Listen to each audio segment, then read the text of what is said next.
Yes, we're marking 75 years of being on air for you by looking back at the people and events who have shaped our city. And this morning, Kelly Jackson highlights St. Louis's role in the civil rights movement. The civil rights movement of the mid-1960s brought a call to end racial discrimination in St. Louis and across the nation, with activists taking to the streets and, in one case, scaling the side of the arch, making their voices heard loud and clear. Protesters insisting change. To this day, the Jefferson Bank protests in 1963 are some of the most significant events of the modern civil rights era. We have never objected to lawful picketing, but in my opinion, this is harassment. It all began on August 30th. Condon, I'm amazed that this happened today. Protests were led by the St. Louis Committee of Racial Equity, or better known as CORE. They urged the bank to hire more black employees. The nonviolent protest led to more than 500 arrests. The demonstrations and lawsuit ended 4 years later, with CORE leaders saying it was an effective fight for equal rights. The call for equal opportunities grew louder that following March when Dr. Martin Luther King Jr.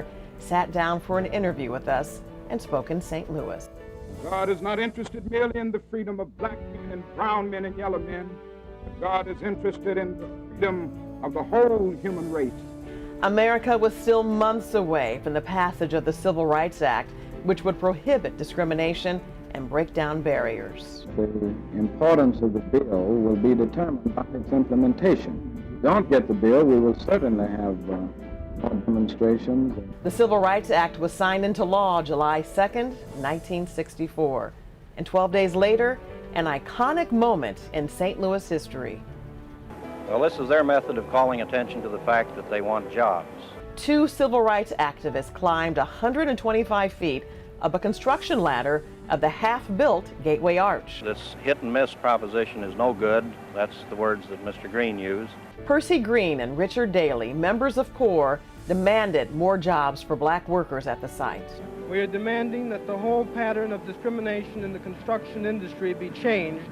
They safely made it back down and went limp when police told them they were under arrest. All these efforts led to more jobs and opportunities for our black communities in St. Louis. These voices and moments impacting decades to come. You could be part of our 75th anniversary celebration. We teamed up with the Missouri History Museum and library locations for a traveling banner display exhibit.